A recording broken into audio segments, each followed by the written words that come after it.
Good evening, baseball fans. How you doing? Is Aaron Judge going to stay with the Yankees for life? Justin Verlander could be open to some big market teams. Maybe the Yankees, maybe the Mets, maybe the Dodgers. We're going to talk about it.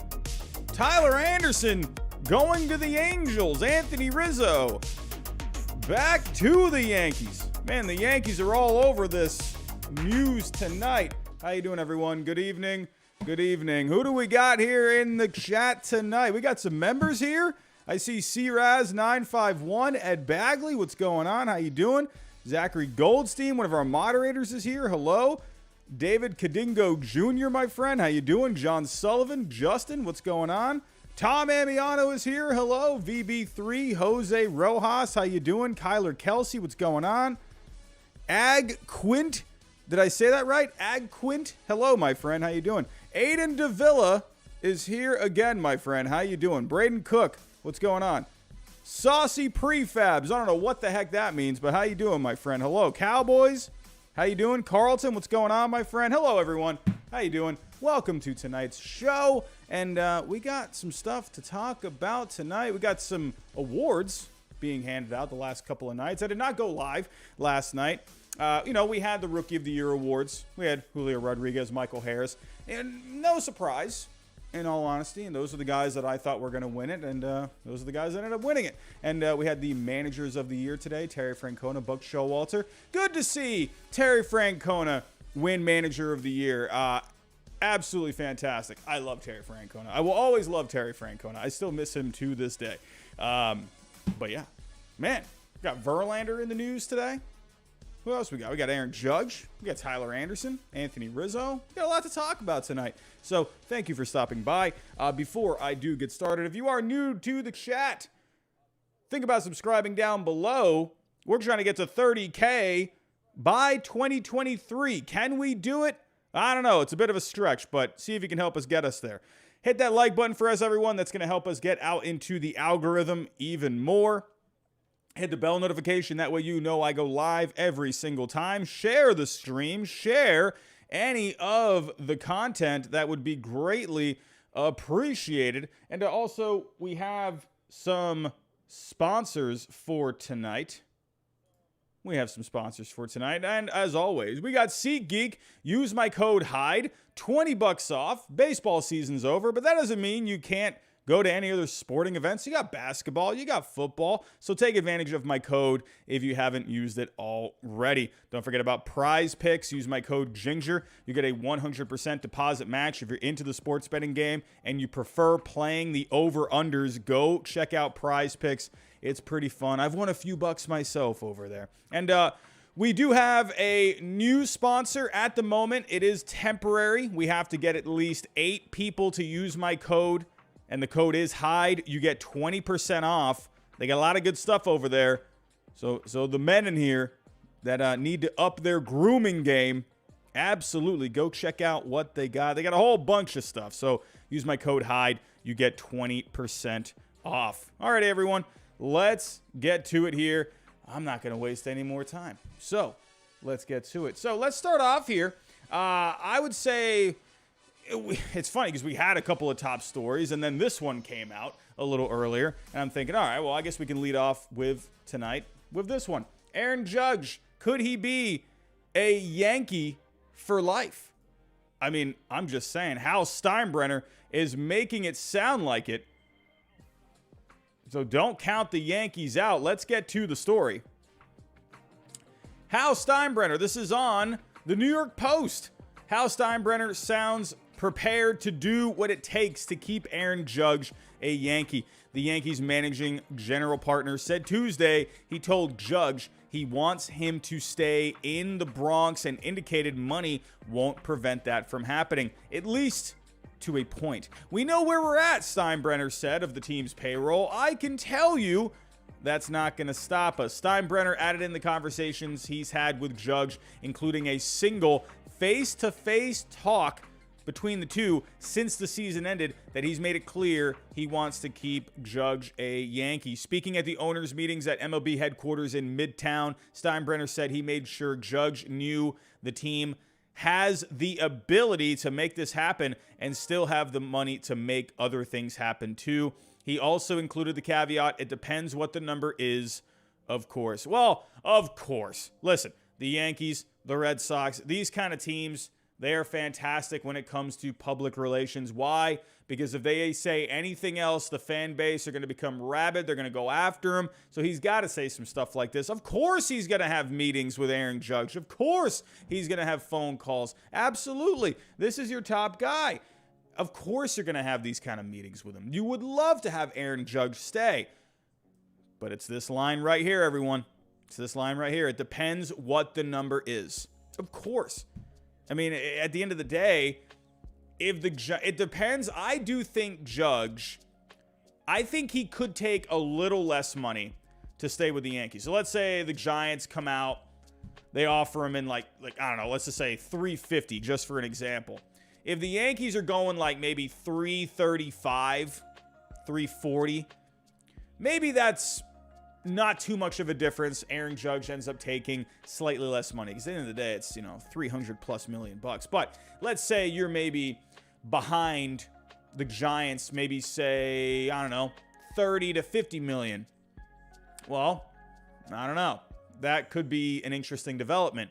Of course, Steinbrenner is going to come out here. He's going to say these things because this is what the fans want to hear. I don't think a lot of Yankee fans out there are going to say, please get Aaron Judge out of town. I'm pretty sure the majority of Yankee fans are not saying that. They want Aaron Judge to stay. He's the face of the team, just breaking Roger Maris's record in the American League for home runs in a single season with 62. Of course they want him to stay. These are the kind of things that Yankee fans want to hear. It's good public relations at the end of the day. I'm not buying it till I see the name on the paper. They could have gotten this guy signed. They could have gotten it done. They had every chance in the world to get it done, and they didn't get it done. So until I see the Yankees actually do it, I will believe. I do think he can go back to the Yankees. I'm not saying that he won't. I'm not saying there's zero chance of it happening.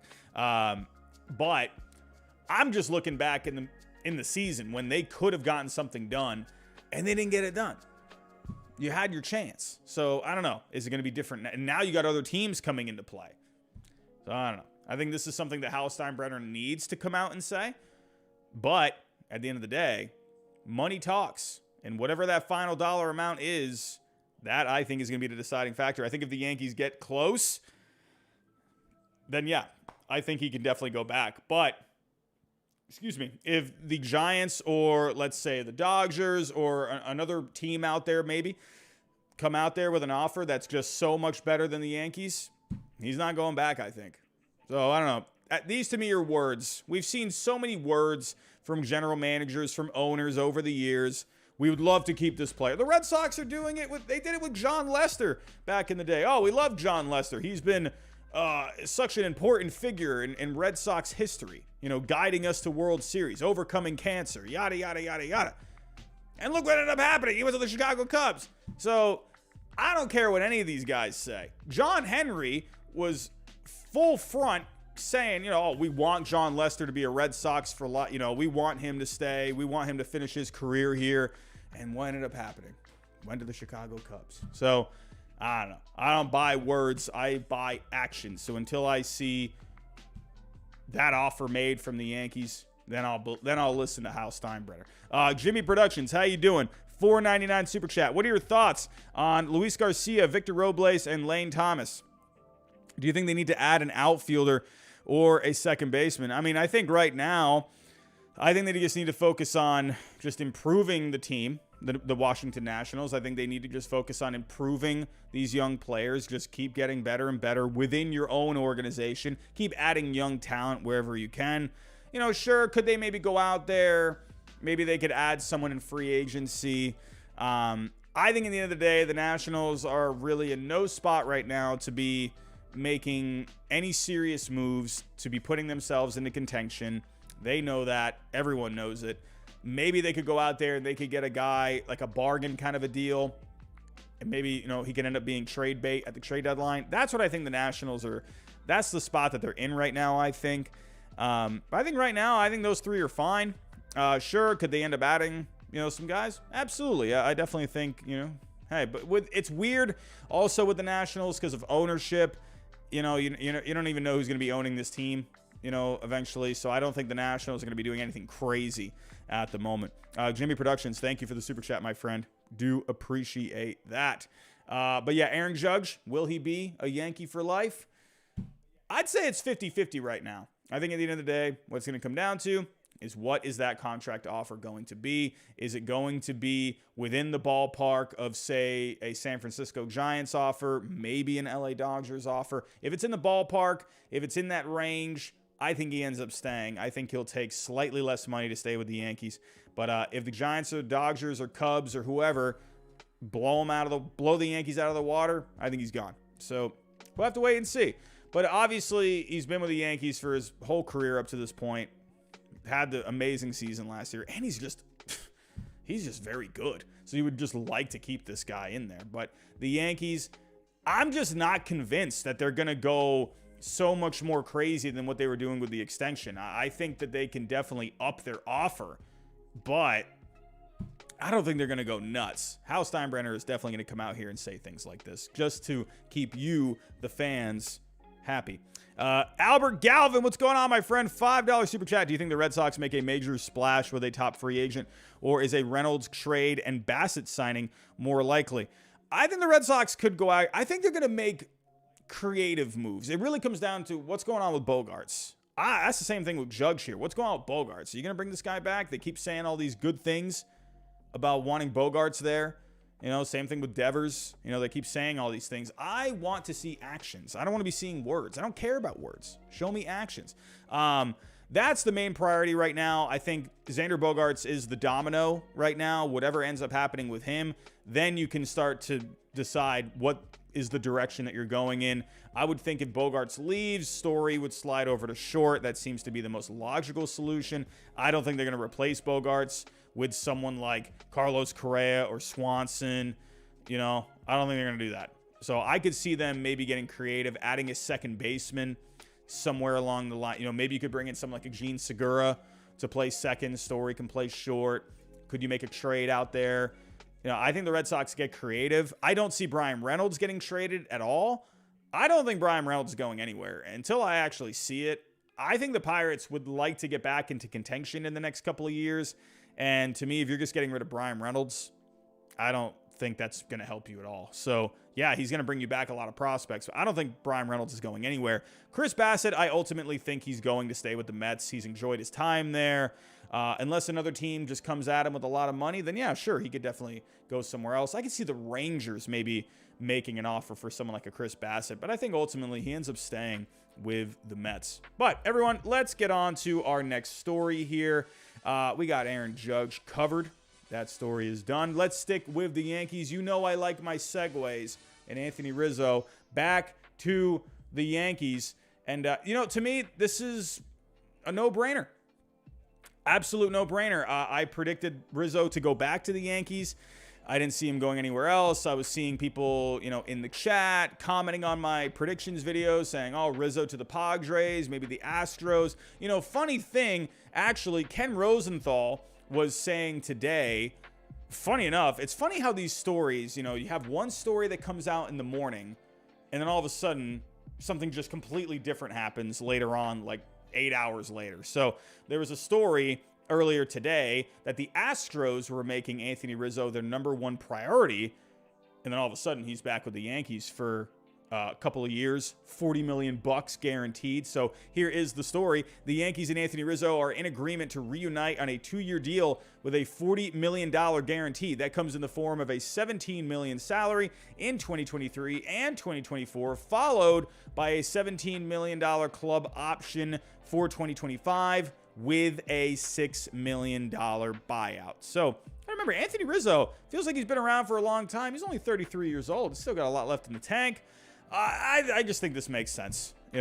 He's been a good fit there. Aaron Judge, obviously with the season that he had last year, amazing season. But Anthony Rizzo had a good season too, and I feel like not a lot of people were seeing how solid he was last year. He was a big contributor in that lineup. A lot of power, driving in runs, good clubhouse guy, going to give you solid defense for the most part at first base. I just think Anthony Rizzo back to the Yankees, it just made all the sense in the world. He fits there. He plays well there. The guys like him there. There was no reason for the Yankees to let him go. It's just the perfect fit, honestly. That's what I ultimately think. To me, there's not a whole lot to talk about here. But they got something cleared away. Now they can start focusing on other aspects of the team. I do think they need to add some starting pitching. Not just starting pitching. I think they need to go after some top-tier guys. And one guy, God, I love my segues. Let's talk a little Justin Verlander. This is the guy that I think the Yankees need to go after. They were going after him last offseason. Well, at least late. They jumped into it late. They didn't really give an offer that was good enough for Verlander to really heavily consider it. But story on the block is that Mr. Justin Verlander is possibly considering some other teams. Let's go take a look here. On The Athletic, Ken Rosenthal, Verlander, who personally negotiated his free agent deal with Astros owner Jim Crane while vacationing in Italy last offseason, God, that sounds pretty nice, seemed to have a good bet to re-sign quickly with Houston. But it has not happened, perhaps because Verlander sees the potential for lucrative opportunities with the Mets, Yankees, and Dodgers, among others. Unlike DeGrom and Rodon, he was not eligible for a qualifying offer, and because he did not receive one, he is not subject to draft pick compensation. Going on further in the article, the likely AL Cy Young winner turns 40 on February 20th. Could be a short-term, high-dollar fit for any of those clubs. The Mets face the losses in free agency, not just of DeGrom, but also Bassett and Taijuan Walker. Could you imagine you got Scherzer and Verlander in that rotation, and you can bring back DeGrom? What a 1-2-3 punch that would be. My goodness. Honestly, I could totally see the Mets doing that. That's the funny part about it, is who saw Scherzer going to the Mets last offseason? Who saw it? No one saw it. Tell me who saw it. I don't know. Draftnik Mark definitely didn't see it. I'll tell you that. But, oh my goodness. Why couldn't the Mets get in on it? Why not? Throw money at him? Hey, man, we'll give you 2 years, $80 million. How about it? $40 million per year? Verlander would be on the next flight out of town as soon as possible. But don't count out teams like the Yankees. I know the Yankees, they tend to, I'm talking about Judge here. Until I see the money being offered, I'm not going to trust their words at all. But the Yankees, I think they could be a little more motivated for a guy like Verlander, because I think they need a guy. You got Severino. That's great. He looked pretty good there down the stretch. Postseason, he looked pretty solid. I like Nestor Cortez, but those guys are not games 1 and 2 starters. We saw Aaron Nola, Zach Wheeler just dominate this postseason. You can see right in front of your face how important a 1-2 punch is in a rotation. Obviously, with the Astros, having Verlander, having Framber Valdez, having depth behind those guys. If the Yankees could add Verlander, you have Cole, Verlander, and then you got depth. You got Cortez. You got Severino. You got these guys there, and the Yankees pitching would be really good at that point. And the Dodgers, I'll be honest with you, I don't see it, but hold on a second. We got something to talk about with the Dodgers in just a little bit. I won't count the Dodgers out completely, but I wonder, would Verlander, I'm never really too big on the demographics. There's always a chance where maybe a guy doesn't want to go out west or go out east. I mean, Scherzer, according to reports last offseason, he wanted to finish his career on the West Coast, and then he's back in New York. So I don't know what the heck was up with that.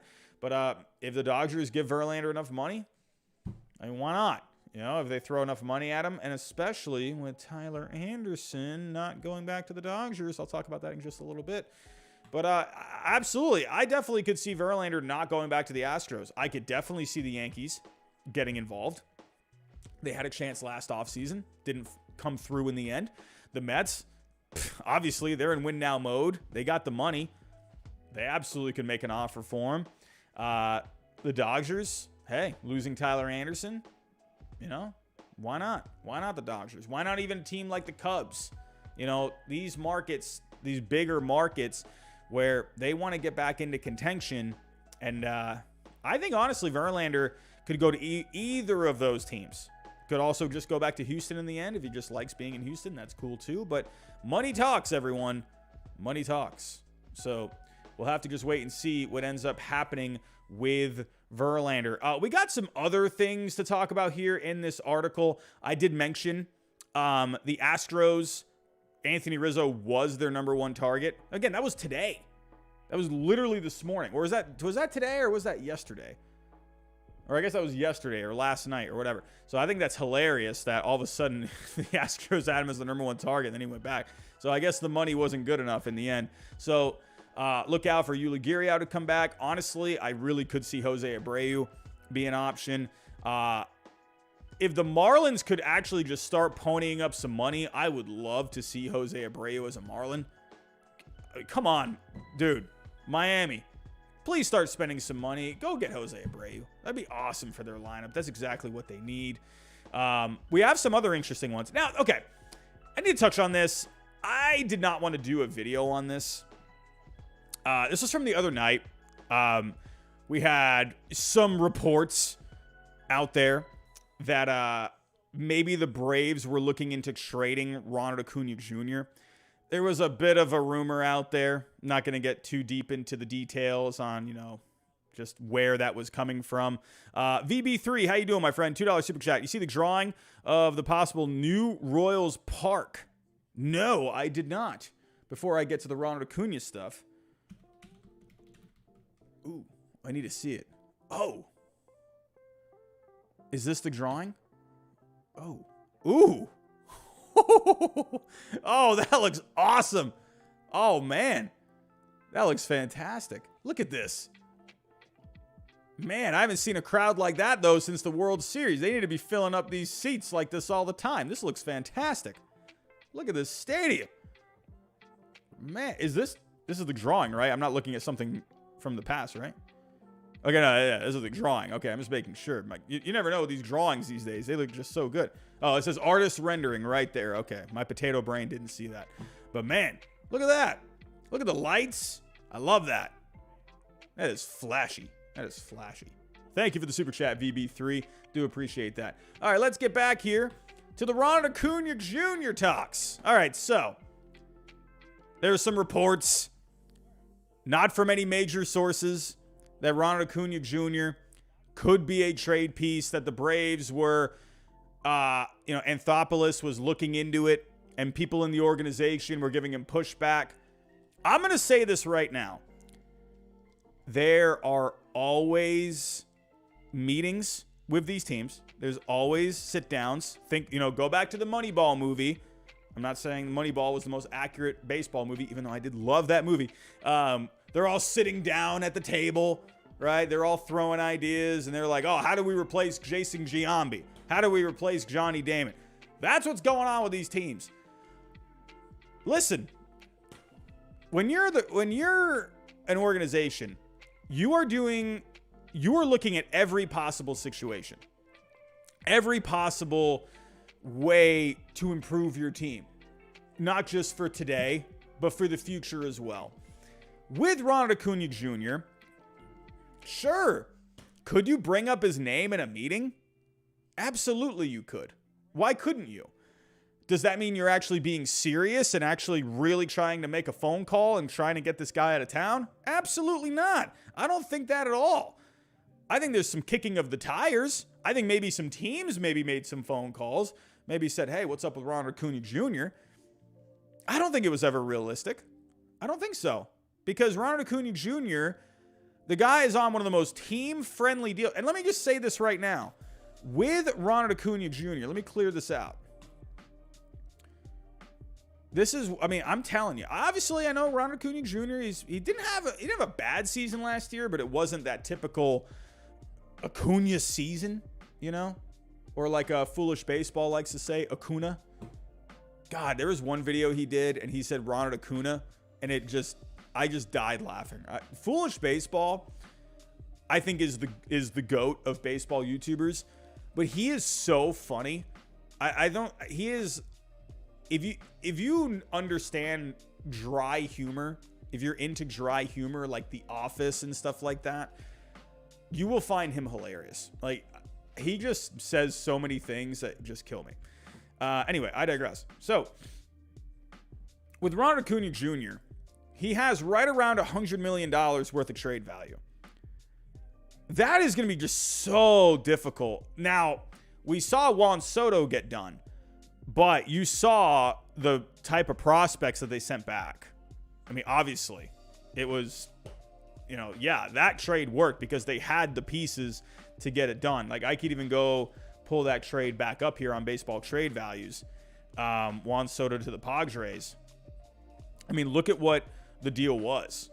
You had Abrams, you had Gore, you had Hassel, you had Wood. That's a ton of value right there. Like, that's insane. So there's not a whole lot of teams that could get a deal done for Ronald Acuna. I mean, that'd just be really difficult. If I'm thinking of good farm systems, like, I think I had seen that the Mariners were a possibility. Now, the Mariners, they got pieces, but are they going to get rid of Kirby? Are they going to get rid of Gilbert? Are they going to get rid of Raleigh? I don't think so. They're not getting rid of J-Rod. Absolutely. Look at his value. Look at Julio Rodriguez's value. $286.8 million. That is worth more than most farm systems. Goodness gracious. So the Mariners, unless they want to give up Kirby or Gilbert, they're not going to get that done. I guess you could at the end of the day.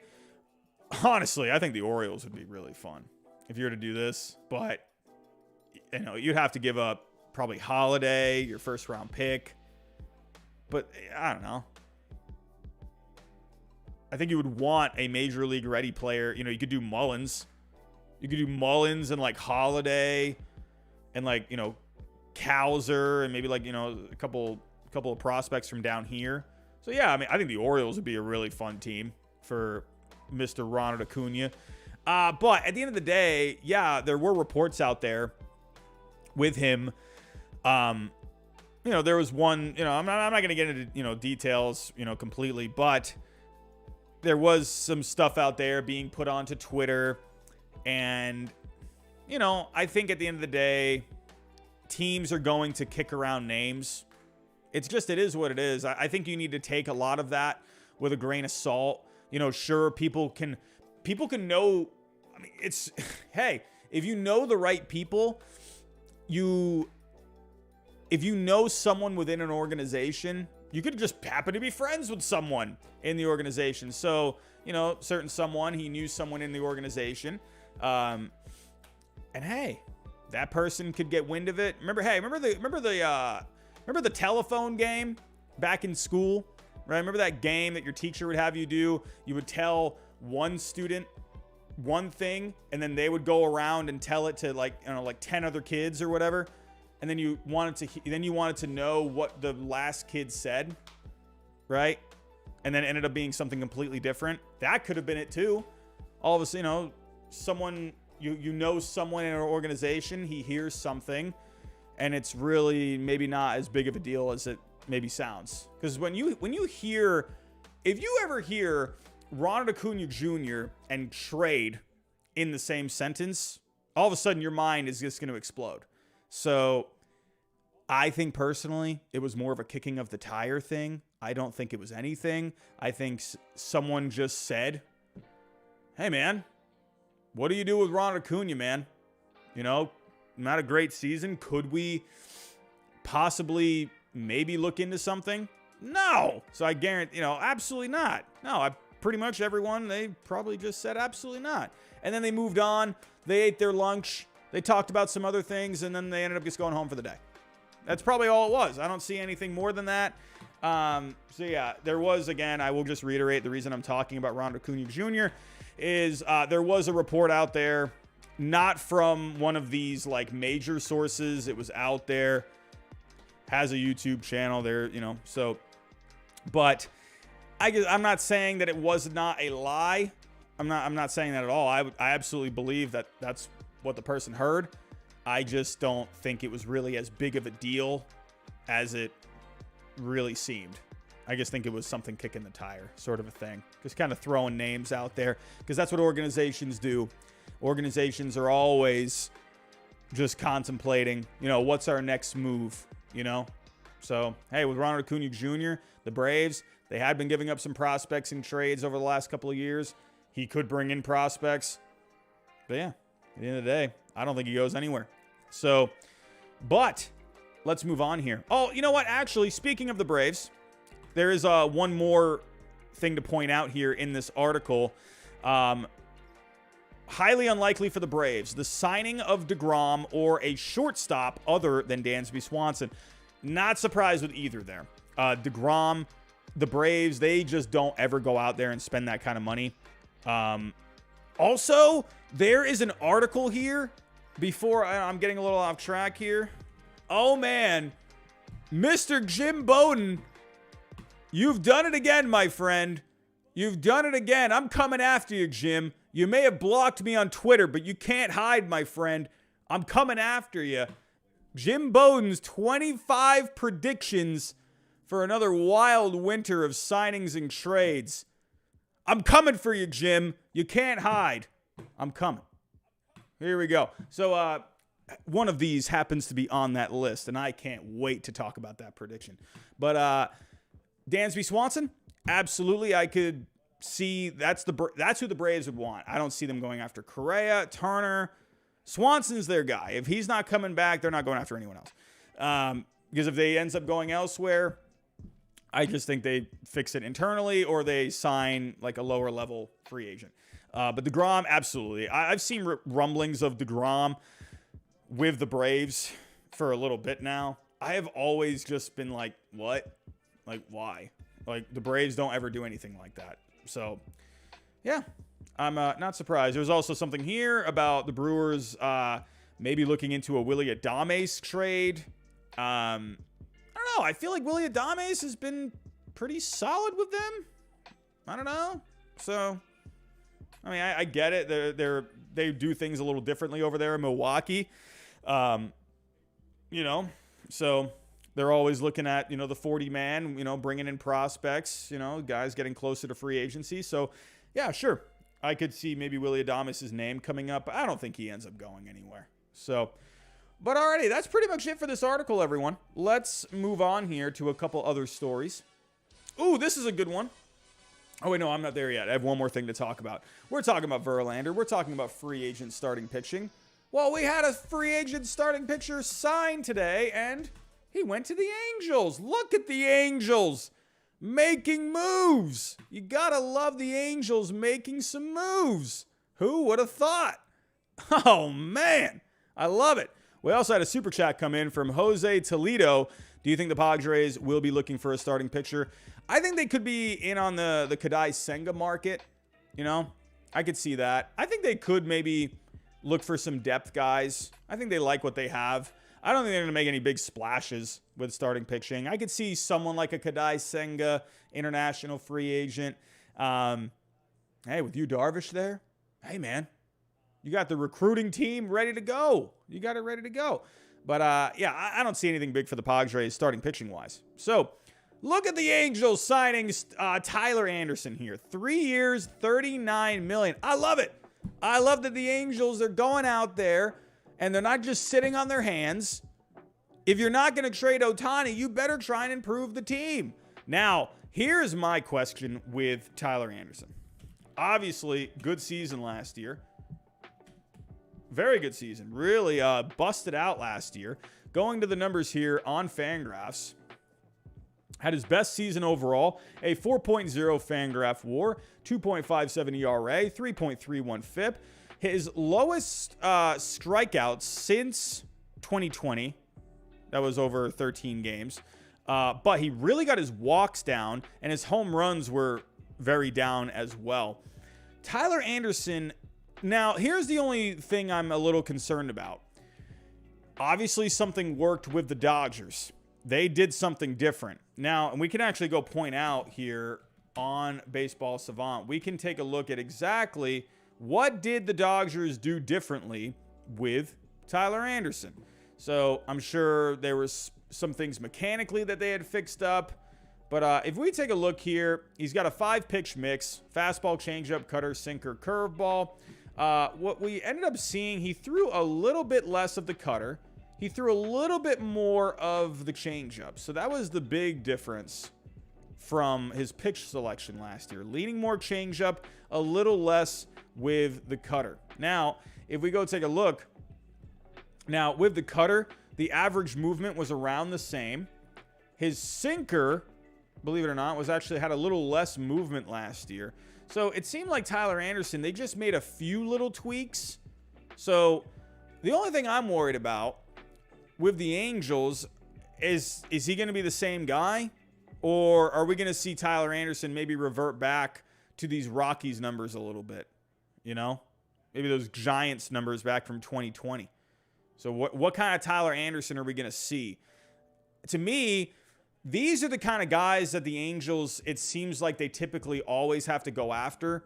They never can land any top-tier guys, ever. So, to me, if they're offering some money here to Tyler Anderson, and he did not have to go so far from, well, the Angels or Dodgers to the Angels, then yeah, this is the kind of guy that you were able to get. My only concern is, can he keep it up? Whatever the Dodgers did worked. But can he keep it up? We also take a look here. Ground ball percentage. He was able to get more ground balls last year. So if you take a look here, 2021, 35% ground balls, up to 40%. So if he can be the same pitcher that he was with the Dodgers, then yeah, this is a win. Absolutely. This is exactly what the Angels need. But if he reverts back to some old ways, well, that's no bueno. Taking a look at the Angels' current rotation. It looks a lot better now. This looks great. I love the way the starting pitching looks. Ohtani, Anderson, Sandoval, Suarez, and Detmers. That is a really good rotation. Overall, they just now need, I think, add some power arms to this bullpen. Get some shutdown guys for the bullpen. Could have rolled this Chapman be a guy maybe they try to bring in. That's a kind of a guy I could see. Be like, hey, well, you know what? You've stunk the last couple of years, but come over here. We'll give you a little cash. Let's see if we can get you back to your old ways. I wonder if the Angels could be a fit. Could be interesting. But it's the Angels. This is, in the end, I like the move. But the key, look at all these lefties, by the way. 4 lefties. Gotta love it.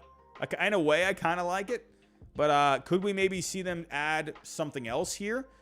I don't know. But also, I like the youth as well. Tyler Anderson's their oldest guy at 33. Got a lot of youth here in the back 3. So, could the Angels add something else? Definitely possible. But I think the Angels, every year, their team looks good. But what are we going to see this year? I don't know. But it's nice to see the Angels going out there and making a move. If you want to keep Ohtani around, you're going to have to win. Simple as that. So, hey, you made a move that can help you get to winning. So, let's move on here. Let's get to our next story. Let's stay in the American League West. Man, I love my segues. Awesome. Jesse Winker. This is interesting. Remember Jesse Winker when he got traded to the Mariners last offseason? Everyone was like, whoa, Jesse Winker going to the Mariners with Eugenio Suarez. But there is an interesting story here, and I'm going to read this entire transcript for all of you. So, Jesse Winker, you know what, actually, real quick, let's pull up the numbers. Jesse Winker. I'll be honest with you. I've never been the biggest fan of Jesse Winker. To me, he has just always been an extremely good platoon guy. He was really bad against lefties back in 2021, but he put up good numbers, right? Good average, good on base, good slugging. But it was so much of it was against righties. So last year, though, it wasn't horrible. He had a 344 on base. I guess that's pretty good. But the power was down. He was just not having a great year. Overall, definitely a disappointment last year. His defense was really bad. He's never been great defensively. I've never been a fan of Jesse Winker. And I remember back in 2021, people were chanting MVP. And I'm like, what? Have you seen his numbers against lefties? Like, what? But, so the Mariners, they could be looking into maybe making a trade. Jerry Dipoto has said that he would like to upgrade the outfield a little bit. I still think Mitch Haniger can come back. Here's the reason why I like Mitch Haniger going back to the Mariners, because, yeah, it was a down year last year. I think they could just do a one-year deal. Look at the year that he had 2 years ago. The fans like him there. The guys in the clubhouse like him there. You know, I just think it makes a lot of sense for Mitch Haniger to go back, honestly. You know, he had a down year with health.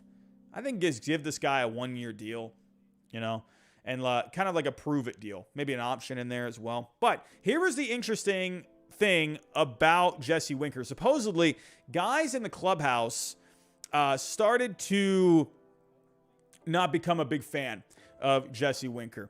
It says here, it bears mentioning that there could be other factors at play as the Mariners field interest in Winker. In an October appearance on 7:10 a.m. Seattle Sports Brock and Salk show, Ryan Divish of the Seattle Times laid out in detail the manner in which Winker fell out of favor within the Mariners clubhouse over the course of the season. Now, this is what he ended up saying. So buckle up, grab your popcorn, grab your Dr. Pepper, because I'm going to read this whole thing. He says, I think he was home during the postseason. I was curious because he didn't make the trip when we went to Toronto and then Houston. And I asked, and they said, well, he wanted to get a second opinion on his neck. I think they probably just told him to go home. I mean, it speaks to that. I think by the end of the season, it's what scouts call a tired act. I just think some of his teammates were done with him. We're just tired of putting up with him. I think the team is frustrated with him. Everything that Mitch Haniger does to prepare for a game to get ready, that's what I'm saying about Mitch Haniger and the Mariners. They love him there. Jesse Winker's kind of the opposite. I mean, I can say it. He may not like it. I think he's not physically strong. God, I don't think he puts in the time to be better defensively or to have a better arm or any of the work that should be done. And really, it is counter to what has made this team great. The last few years, this team prepares more than any team I've ever seen on a daily basis to be ready to play that day. And he doesn't. He doesn't always. It's just not there, and it's noticeable. Players notice it. I think part of it is, too, when he didn't post for that doubleheader on October 4th, and guys were having to play 18 straight innings, I think that bothered some players. And once you lose your teammates, why be there? So there's going to be some hard conversations either with Jesse from this front office, or they're just going to move on. And Scott Servais has said that a lot of times, like, we have a plan, we have a way we play, we have a way to prepare. If you don't like it, we'll find somebody else that does. If you can, do it. And I mean, Scott's preached it all the time, but it takes all these guys to embrace it. They do it. They believe that's why they're good. And Jesse Winker just hasn't followed through on that a lot. So that's a lot to digest right there.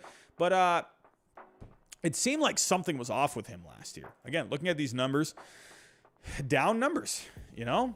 He's always been more of a platoon guy, but it seemed like something was going on mentally with him last year. I don't know.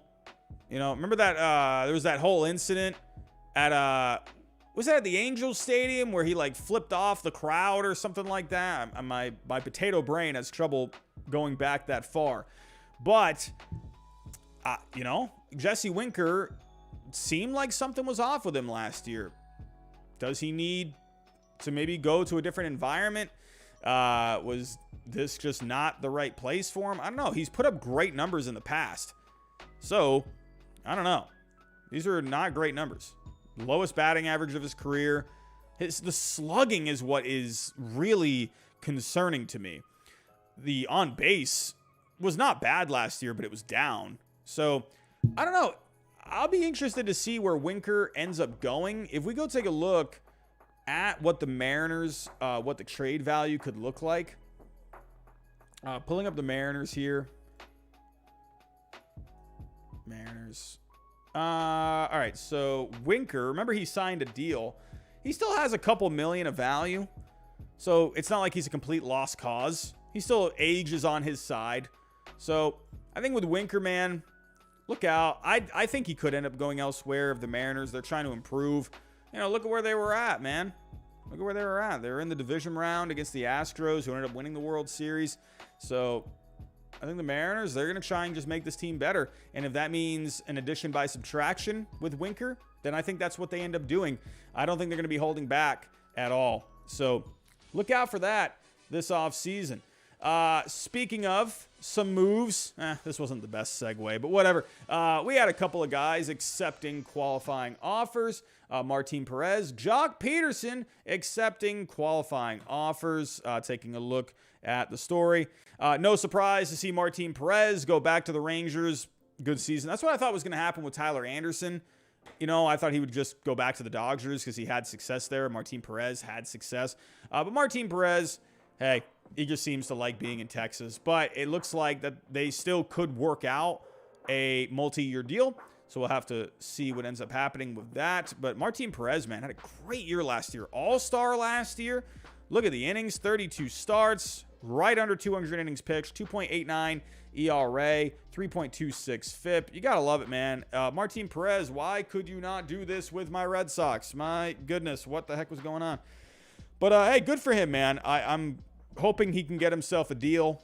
You know, when he was with Boston, he always seemed like a great guy. You know, doing interviews anytime they asked him to. He was always as good to talk to, hearing what he had to say. So, in the end, hey, I'm happy for the guy. Hopefully, they can get something worked out. But I think for the Rangers, hey, I mean, you got to bring this guy back. You need pitching. You know, there's no reason to let this guy go. So, they need to be adding pitching. They don't need to be losing any pitching. So, but Jock Peterson, on the other hand, you know, I thought maybe Jock Peterson could have gone somewhere else. Because that's just what he seems to do. He just goes to all these different teams all the time. So, hey, seeing him go back with San Francisco, I think that shows to me that he, first off, just liked being there. But I think the Giants, I think he also saw that the Giants, they're setting themselves up to try and get back to some winning ways. So I think Jock Peterson saw that too, and he said, you know what? Hey, 1 year, they're trying to set themselves up here to add some talent. I'm going to come back. So I think that says a lot. Jock Peterson's a winning player. You know, everywhere he goes, he just seems to win. So we'll have to wait and see how this ends up going. What else do the Giants end up doing? But Jock Peterson was actually really good last year. Very good season for Mr. Jock last year. 23 homers, 274 average, a 353 on base, 521 slugging, 70 RBIs. Yeah, absolutely. You know, defensively, he's not going to be amazing out there. But, you know, he is going to be better against righties for the most part. But, hey, that works perfectly with the Giants. They like to do those platoons. They like to do that. So, also for Jock Peterson, I just think the money made a lot of sense. You know, $19 million. I don't think he was going to get that anywhere close to that in a multi-year deal. You know, I could see maybe teams offering him like 13, 14 million per season. So I figured he felt, all right, you know what? I'm going to take the 19 million bucks. I like what the Giants are trying to set themselves up to do.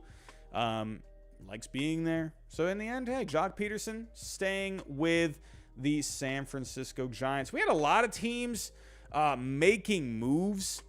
A lot of roster crunching coming up with the Rule 5 draft coming up. And we actually had a couple of other moves here. And one big one. I mean, I wouldn't say big, but a notable one.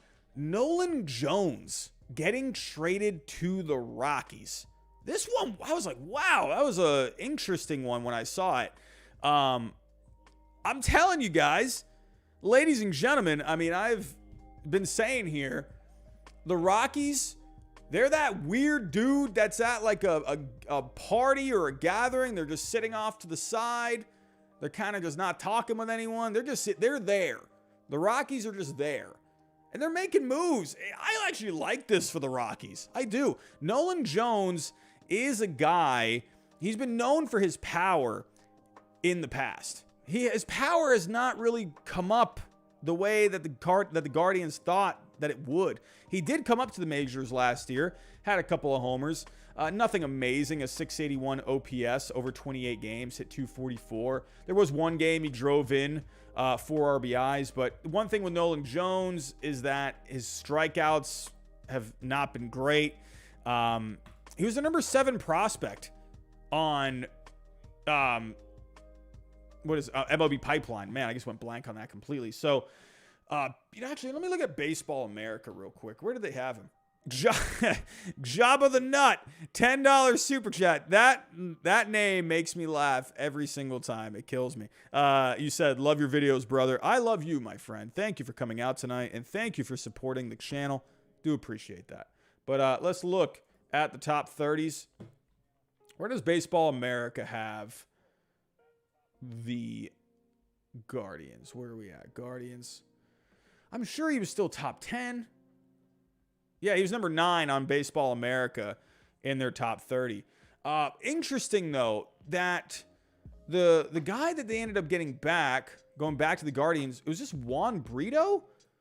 So when I'm looking at the Rockies' top prospects on Pipeline, he's their number 30. So he is really pretty much major league ready. 50 hit tool. So the Rockies or the Guardians, they see something with him. So if you look at his numbers from last year, he's one of these all-around players, and I think this is what they see here. They see the 78 walks compared to the 71 strikeouts last year. Actually, I don't think you guys can see it on my screen because it's cut off, but last year, Juan Brito in single A had 78 walks and 71 strikeouts. He also had 17 stolen bases. He had 11 home runs, 72 RBIs. He hit 286, a 407 on base, and a 470 slugging. I think the Guardians, they just thought with Nolan Jones, they probably weren't going to be able to get a lot more out of him because they really had been working with him over the last few years. Let me go back to Nolan Jones here. They've had him since 2016, and he just wasn't really making those strides, especially over the last couple of years. They just weren't. His power went down from 13 homers in 2021 to 9 this past year, plus the 2 in the majors. So he had 11 overall. So the power wasn't really coming around. His strikeouts were pretty high. So I think they just saw that they just weren't really getting a lot out of him. You know, when they drafted him, he was drafted in the 2nd round back in 2016. So a pretty high draft pick. I don't know. Do you still consider him like a number 7 or even a number 9 at this point? I don't know. With the Rockies, if I were to go to the Rockies here, so they haven't even updated this. They updated the team here, but I think Nolan Jones, I think the power that he can have, I think it intrigues the Rockies. And I think for the Rockies, I actually like it because I think if you can get that power going, especially at Coors, that could end up being a match made in heaven. So I think Nolan Jones did need a new environment in the end. I remember thinking, you know, going back the last couple of years, it just felt like Nolan Jones was just not doing anything. You know, I was excited to see what he could do, but he just wasn't progressing. So in the end, hey, I think it's a good move for both sides. It's a change of scenery for Jones. The Guardians, they get themselves who could end up being a pretty good player, and they're saying he could be ready this year, even though he's only played as high as single A. But when you look at his overall numbers in the minor leagues, I mean, he's walking more than he strikes out. He's hitting for average. He's hitting for power. He's driving in runs. He's stealing bases. Sounds like an intriguing prospect, if you ask me. And for the Rockies, you know, they got guys that are already in that infield. So what was he really, you know, going to end up doing in the end? You know, he's a second baseman. So I just think for the Rockies, they already got that covered. You know, they got guys already. So that was someone that they could get, and it could end up being a very high reward move for them. And real quick, let me actually go here. Let me go to the Rockies top 30s. Where did they have Brito? I tend to like Baseball America when it comes to prospects a little bit more than Pipeline. I trust their scouting a little bit more personally. Where we got Rockies. Where was Brito here? Okay, so he wasn't in the top 10. They had him at number 32, or at number 30 as well. So when was this updated? This was preseason. Let me go to 2022 midseason. They had him at 30 there as well. So, I don't know. Seems like according to his numbers, seems like he could be a little higher. But, whatever. But, hey, I like the move for both sides. I think, overall, it could end up being a win for both. We'll just have to wait and see. But we did have some more moves. The Marlins and the Rays coming together on a trade today. JT Chagua going to the Marlins. And remember Xavier Edwards? He was a higher prospect at one point. I actually still think he is. Let me go to the Rays. Where was he? Is he? Maybe he's not even on this one anymore. Maybe they already moved him. All right, so let's go check the Marlins. Maybe they moved him over here. Yeah, so that's weird. They didn't move Nolan Jones, but they moved Xavier Edwards. So they got Xavier Edwards as their number 16. With him, it seems like, from what I've been reading, seems like his future could just be as a utility player down the road. If you look here at AAA last year, down season, hit 246. He struck out 75 times compared to 43 walks. He had a 328 on base, 350 slugging. So there's not a lot of power from him. But this does not surprise me that the Marlins would want to go after this guy because he can make a lot of contact. He's got a 55 hit tool as of right now. So if you look in the past, 2021, 2019, 2018, he had batting averages over 300. So I think the Marlins, they think, okay, down year last year, but this is a guy that makes a lot of contact, and that's what the Marlins want to add. They want to add contact hitters. So, and he is pretty close, so I think this is someone that you could end up seeing with the Marlins if they could get him back on track with the bat. We'll have to wait and see. But for Chagua, I actually really like this. I like this a lot. So let's go over here. Yeah, hey, this is going to be a guy where last year, not a lot. He had some injuries last year, but a 2.42 ERA over the 22 innings. I think that's going to be a nice addition for that bullpen. Let's actually pull up some numbers, look a little further with Mr. Chagua. I remember the first time I saw his name, I was like, how the heck do you say this guy's name? JT Chargois? And I was like, and I went to the pronunciation. I'm like, Chagua? What the heck is that? So with him, a little... So the ERA, so this is why you have to go look at the FIPS, right? The ERA looks pretty nice, 2.42. The strikeouts were pretty low. It's a small sample, so I'm not going to fully dive into this. But FIP was at a 4.28. But the expected ERA was a 2.59. So either way, I think he could end up being a solid piece for the Marlins bullpen. But I like the move because they're trying to just add just quality talent any way they can. They had to give up a couple of prospects, Marcus Johnson and Santiago Suarez. So let's actually go see, have they moved these guys over? So Tampa Bay. So who was the first one again? It was Marcus Johnson. This is Marcus Johnson up here. So Marcus Johnson is now their number 27. He's a pitcher, single A, far away. So have to see where he ends up going. Not a great year in 2022. And then we also had Santiago Suarez. So looks like he's not even a top 30. I don't know. Let's actually look at his numbers from last year. He doesn't even have a pitcher. Oh, he's 17 years old, so he's probably got to be in, like, developmental. Yeah, he's very far away. But seems to have pretty good numbers at 17 years old. A 2.31 ERA, 11 starts. That sounds like a guy the Rays would add. It's where they probably just see something with him. I would like to see a scouting report on him. Santiago Suarez scouting. Baseball America, you got anything for me?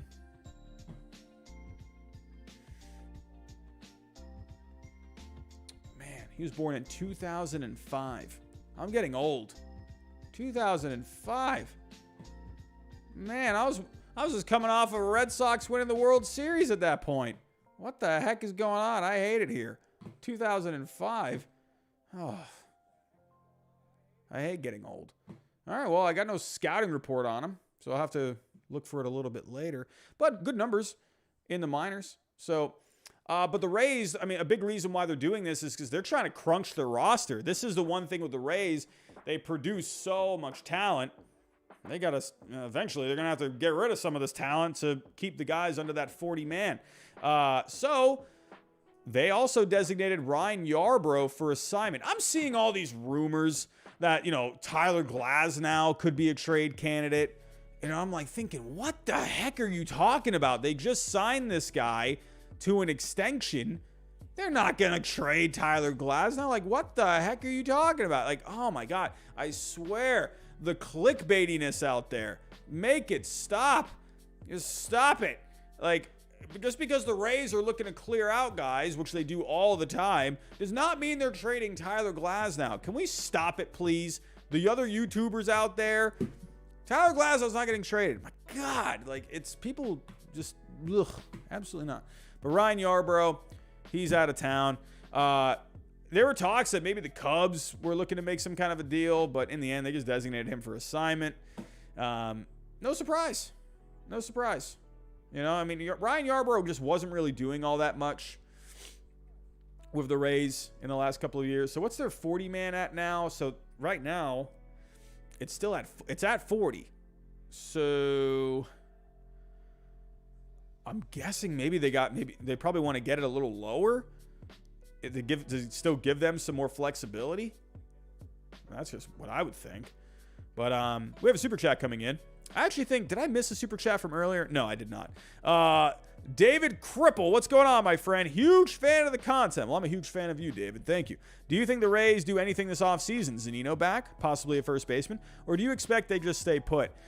They got hurt with a lot of injuries last year, to be honest. I could see them going after a first baseman. I think Jose Abreu could be a fun ad for them. Maybe someone like a Josh Bell, a switch hitter. Maybe that could be pretty nice. I could see them going for a first baseman. Yeah, but I could also just see them standing pat as well. Mike Zunino is going to be interesting. I could see the Rays going either way. Bring him back on like a one-year deal. I still think he's going to go to the Red Sox. At least I think Chaim Bloom would love to bring someone in like him. Have that connection with the Rays before. Power right-handed bat for Fenway Park. That has Chaim Bloom written all over it.